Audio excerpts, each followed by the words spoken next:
বাধা করছি, হাত তুলিয়া ভিক্ষা করছি, বিরহমাতিকা ইয়া আরহামার রাহিম, আল্লাহ তুমি রহমান, তুমি রহিম, তুমি ক্ষমাশীল। তখন আমরা কি করি? বলি আসসালামু আলাইকুম ওয়া রাহমাতুল্লাহ। এখানে আমরা কেরামানকে সালাম দিয়ে যে আল্লাহ আমাদের দোয়া কবুল করে নিয়েছে, খুশি হয়ে তোমাকে আমি আসসালামু আলাইকুম ওয়া রাহমাতুল্লাহ। আবার আমি কাতেমিনকে বলি আসসালামু আলাইকুম ওয়া রাহমাতুল্লাহ। মোল্লারা তো নামাজে না পড়লে তো দোয়া কবুল হবে না। এই নামাজে দোয়া না পড়লে নামাজই হবে না। নামাজে পড়বি, গোষ্ঠীর জন্য দোয়া করবি, আর মিছা ছাঁচা করে মানুষকে পথভ্রষ্ট করাবি, তেরা বড় জাহান্নামে কে যাবে? আমাকে দলিল দেখাচ্ছি না যে আমরা পড়ি না, আমি একটাও দলিল দেখাবো না, ওর কথাটাই আসবো। তাহলে দোয়া আল্লাহ আমাদের জন্য অনিবার্য করেছেন। বান্দারে তুই নিজের মুখে চা, বলেন আমার ভোগ লেগেছে, আল্লাহ বলছেন ইন্নাল্লাহ আলা কুল্লি যাতির শহীদ। আমি মানুষের খবর রাখি, বুঝতে পারি, কিন্তু আল্লাহ বলছে চাও কেন? ইনি তো জানছেন যে ইমাম সাহেবকে আমরা মসজিদে রাখবো, ইনার খুব জোর ভুক হবে ৮,০০০ টাকা। ইনি কি করলেন? মুফতি সাহেব ৬,০০০ টাকা দিয়ে, কিন্তু কাজটা ৮,০০০ই করবেন, কিন্তু আগে উনি যাচাই করছেন। আল্লাহ বলছেন বান্দা তুই চা, মুখে আগে চা, তুই চাই করে, তুই যত চাইবি আমি তত দিতে থাকবি। লাস্টে বেলায় আমার ভাইজান বললেন আপনার লাস্ট কত? বলে ভাই আমার ৮,০০০ টাকা হয়ে গেল। ইনি তখন রাজি হলেন, কেন? উনি জানছেন যে মুফতি সাহেবের এটাই ওকাত, ক্ষমতা। তো আল্লাহ বলছে আমার রহমতের ভান্ডার, মানুষের ভান্ডার শেষ হয়ে যাবে, কিন্তু আমার ভান্ডার শেষ হবে না। আমার ভান্ডারে কোনোদিন কমে নাই।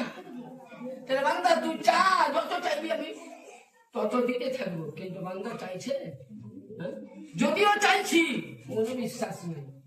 আপনাদেরকে আমি সকলকে অনুরোধ করব, মায়েদেরকেও বলবো বাড়িতে ছেলে মেয়েদেরকে কোরআন শিক্ষা দাও, নামাজ পড়ো, নিজে পড়ো, তাই তো?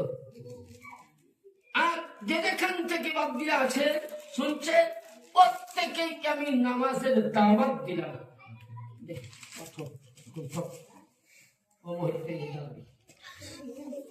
প্রত্যেককে আমি নামাজের দাওয়াত দিলাম।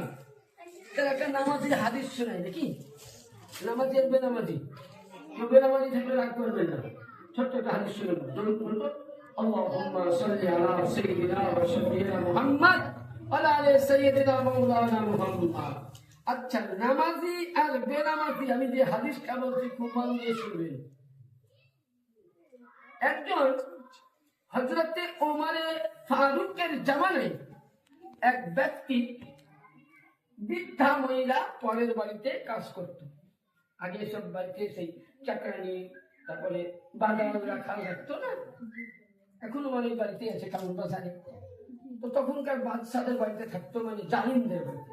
একটা বৃদ্ধা মহিলা বাজার করতে আসছে, পর্দাপোষী হয়ে মুসলমান, দিয়ে দেখছে বুঝলেন রাস্তাতে তেল কড়াই করে আনছে, আর আনতে আনতে বুঝলেন ওই তেলটা বুঝলেন পড়ে গেছে।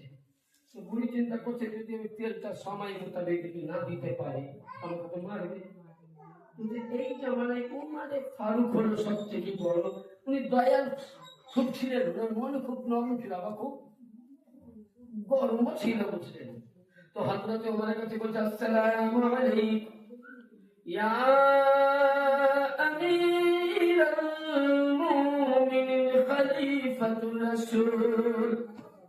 বলছে ওয়ালাইকুম আসসালাম। আল্লাহর বান্দি বল, আমার তেল পড়ে গেছে, তো দয়া করে যদি আপনি আমাকে তেলের দামটা দিতেন, কিনে নিতেন। তো উনি ঘরে গেলেন, একটা কাগজ নিয়েছিলেন, কলম বার করে উনি কিছু সিগনেচার করে দিলেন, দিয়ে বলছে যা এই তেলটা, এই কাগজটা যেখানে তেল পড়েছে সেখানে পুঁতে দাও। আচ্ছা বলেন, আমার ওই সময় বিপদ হচ্ছে, হাসপাতালে আমার টাকা দরকার, ওই ভাইকে বললাম, উনি চিঠি লিখে দেয়, তো কাজ হবে? হ্যাঁ, যে রুগীর পাশে পুঁতগা হবে?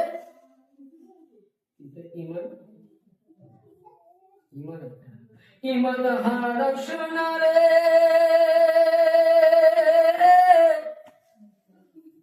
লোভেতে পড়ে অমূল্য ধন চলে গেলে আর ফিরে আসবে আসবে না রে। ইমানের এমনই জিনিস চলে গেল। তো মেয়েটার মনে মনে বিশ্বাসও হচ্ছে আবার অবিশ্বাস হচ্ছে।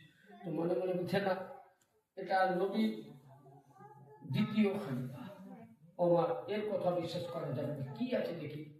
উনি তেলের জায়গায় যেখানে তেল এখানে কাগজটা পুঁতে দিলেন। কিছুক্ষণ পরে আচ্ছা বলুন, যে কোনো জিনিস মাটিতে পড়ে গেল ওই জিনিস মাটিকে ফেরত দেয়? দেয় না।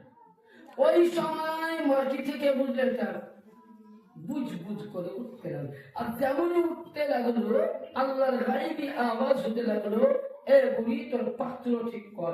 যেমনই পাত্রখানা ঠিক করলো সঙ্গে সঙ্গে পুরো তেলগুলো ওই শিশির মধ্যে পরিণত হয়ে গেল। বুড়ির মনে আকাঙ্ক্ষা জাগলো, ভাই লেখা আছে কি আমি দেখতে চাও।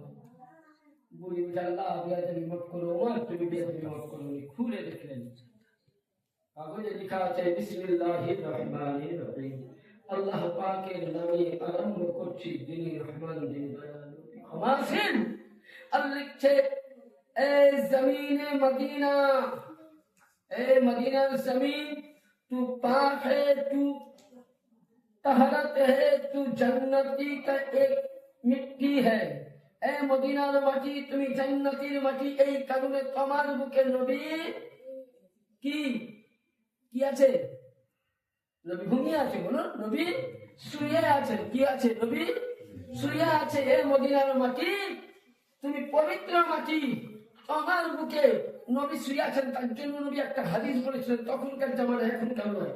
নবী তখন বলেছিলেন তখনকার জন্য যে মদিনার কোন মানুষকে যদি কেউ খারাপ নজরে দেখে তার ঈমান চলে যাবে। কিন্তু এখনকার মানুষের জন্য বলেন, এখন তো পাক্কা ওয়াহাবি ইসলামী সমস্ত বলেন যত জাহান্নামী দলের মক্কা মদিনায় তৈরি হয়েছে, বুঝলেন? এখন এদের জন্য নবী বলেনি, বলে গেছেন ওই জামানার জন্য। কেন? ওই জামানায় নবীর সাহাবীরা থাকতেন, ওই জামানায় নবীর তাবিঈনরা থাকতেন, ওই জামানায় খোলাফায়ে রাশিদিনরা থাকতেন, ওই জামানায় বড় বড় আবদাল থাকতেন, ওই জামানায় বড় বড় আওতাদ থাকতেন, ওই জামানায় বড় বড় মুহাদ্দিস ও মুফাক্কির থাকতেন। তারা নবী গোলাম ছিলেন। নবী হাদিস দিয়েছিলেন কখন? যে 1200 হিজরির পর আল্লাহ মদিনাতে আর তোমার রহমত থাকবে না, সব জহমতে পরিণত হবে। কেবল নবীর তো রওজা নাই, রওজাই নাই, ইজ্জত নাই। মদিনা শরীফে দেখবেন যারা আহলে সুন্নাত ওয়াল জামাতের লোককে কিয়াম করতে দেয় না, দূরে হটিয়ে দিচ্ছে। আর ওই দেওবন্দি ওয়াহাবি আমি নিজে দেখেছি যে তার পায়ে জুতো পরে নবীর রওজা ছাদের উপরে কোরআন পড়ছে। তো এইভাবে পাঁকে মিলে দিয়েছে নবীর রওজার দিকে, কোরআন পড়ছে এইভাবে। খালি এরা আদব আছে? এরা ভাবে আমাদের নামাজ সর্বশ্রেষ্ঠ না। নামাজ হলো আমাল, রোজা হলো আমাল, হজ হলো আমাল, যাকাত হলো আমাল, সাদকা হলো আমাল। আরে আমাল সে কি করবি? আগে মোহাব্বত করতে হবে। মোহাব্বতে নবী যদি হয় তো ঈমান হবে। আর নামাজও পড়লাম, নবীর মোহাব্বত করলাম না, নবীর তাসিম করলাম না, নবীর মেহরবানি করলাম না। ওই জামানায় আপনাকে আমি একটা রিয়াল ঘটনা বলি। আমি যেই সময় বা এই বছর যখন আপনাদের দুয়ার বরকতে যেই সময় আমরা দেখতে পেলাম, ওই জামানায় একটি লোক নাচে পড়েছিল। কি বলেছিল? যে खाता हूं तेरे दर का, पीता हूं तेरे दर का, खाता हूं तेरे दर का, पीता हूं तेरे दर का। ऐ मेरे आका मुझे परवाना से बचा लेना, संगदारे जन पर करता हूं जब सही सजदा न समझ नजदीक सर देता हूं नजराना। तेरे मदीना तुल मनवारा के আমি আমাল ভাবলাম না, ঈমান ভাবলাম না। আমি নামাজ নিয়ে লাফালাফি, রোজা নিয়ে লাফালাফি, হজ নিয়ে লাফালাফি, যাকাত নিয়ে লাফালাফি। আরে নামাজ কোন মুসল্লি জানে না পড়তে হবে? মুসলমান জানে না? এই বাচ্চাটাকে জিজ্ঞাসা করেন যে নামাজ পড়তে হবে, হ্যাঁ পড়তে হবে। তাহলে নামাজের দাওয়াত কেন দিবা? যদি বাপের বাচ্চা হও, এসব দেখি তবলিগ নিয়ে এখানে বাঁধগোড়াতে, এই বাঁধগোড়ার মন্দিরের পাশে নিয়ে যাবো। একটা মুসলমানকে যদি তুমি কালেমা পড়াতে পারো, আমি তোমার সারা বছর গোলামি করবো।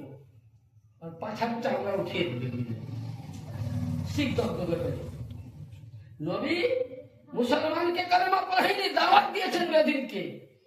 হ্যাঁ, তুমি মসজিদের মধ্যে ওই লোটা গোটা নিয়ে তোমরা মসজিদে কি করো বুঝলেন? বলতে খারাপ লাগে। এগুলো হারাম, ওগুলো হারাম। নবী আমাদের মতন মানুষ, নবী নূরের নয়, নবী মাটির তৈরি। নবী মানুষ হয়ে আছে, নবীকে নবী মরে গেছে, নবীর হিসাব হবে আস্তাগফিরুল্লাহ। নবী উম্মতের খবর কি জানবে? নবী তো নিজের স্ত্রীর খবর জানে না। আর যেমন এই বাংলাদেশের বলেন, মানে ওর নাম নিতে আমাকে ঘৃণা লাগে। এই নামটা হচ্ছে মানে নবী পাকের চাচার নামে নাম। যার নাম ছিল হযরত সাইয়্যিদিনা